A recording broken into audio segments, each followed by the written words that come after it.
हिमाचल प्रदेश शास्त्रीय संघ का एक प्रतिनिधिमंडल आज संस्कृत अकादमी के अध्यक्ष मस्तराम शर्मा की अध्यक्षता में ओक ओवर में मुख्यमंत्री से मिला। संघ ने हाल ही में शास्त्री की बैच वाइज भर्तियों में शिक्षा विभाग द्वारा एनसीईआरटी की शर्तों को लागू करने पर आपत्ति जाहिर की और भर्तियों को पुराने नियमों के अनुसार ही करने का सीएम से आग्रह किया, जिस पर सीएम ने विचार करने का आश्वासन दिया। इस मौके पर संस्कृत अकादमी के पूर्व अध्यक्ष मस्तराम शर्मा और शास्त्री संघ के प्रदेश मनोज शैल ने बताया कि कुछ जिलों में शास्त्री की बैच वाइज भर्ती पुराने नियमों के साथ हो गई है, लेकिन अब शिक्षा विभाग ने एनसीईआरटी के नए नियमों को भी भर्ती के लिए लागू कर दिया है, जो भी भर्तियों का इंतजार कर रहे शास्त्री के साथ धोखा है। इसलिए सीएम ने पुराने नियमों के आधार पर ही भर्तियां करने का उन्होंने आग्रह किया।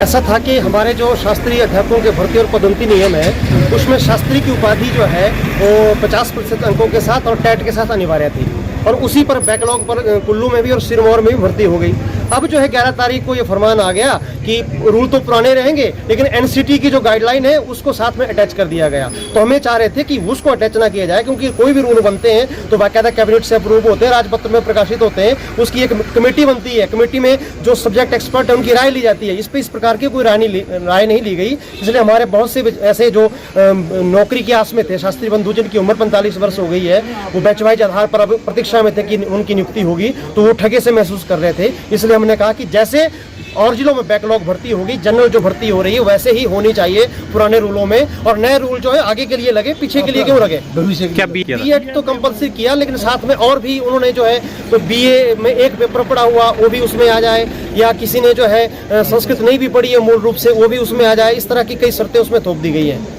तो अब मुख्यमंत्री की उन्होंने कहा कि मैं पूरी तरह से ये कैसे रूल चेंज हो गए इस पर मैं संज्ञान लूंगा, और पुराने नियमों से ही जब 2 जगह भर्ती हो गई, चाहे बैकलॉग से हुई है, जब 2 जगह भर्ती होगी तो वही पुराने नियमों से भर्ती बाकी भी होगी। आगे भविष्य में हम देखेंगे, इसमें विचार करेंगे। हिमाचल प्रदेश में कई वर्षों से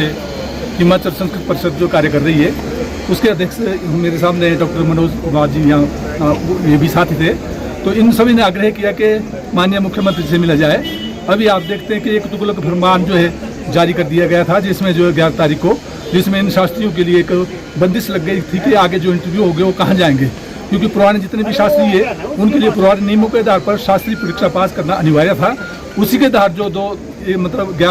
2011 के जो रूल बने हुए थे, उस नियमों को ये लोग चाह रहे थे कि वो यही नियम हमारे ऊपर लागू होने चाहिए। जो नए नियम थोपे जा रहे वो अभी नाम तो राजपत्र में प्रकाशित हुए, ना ही कहीं बाहर अभी गए हुए, तो उनको पर बंदिश लगनी चाहिए। तो जिसने माननीय मुख्यमंत्री ने सहर्ष उसको स्वीकार किया और अपने उच्च अधिकारियों को बुलाकर ये कहा कि इन रूलों को मुझे दिखाया जाए, और जो पुराने रूल है, जो जबकि अन्य जिलों में, कई जिलों में जो है पुराने रूलों के आधार पर जो है साक्षात्कार हो चुके हुए, तो किसी 1-2 जिले में जो रह गए हुए उनके ऊपर ये नियम क्यों लागू किए जाए, जो अभी 11 तारीख को मतलब 11/2023 को जो निकाले गए थे, तो उस पर प्रतिबंध लगा दिया गया है। और आने वाले भविष्य में संस्कृत के विकास के लिए हिमाचल सरकार जो है उत्तरोत्तर कार्य कर रही है।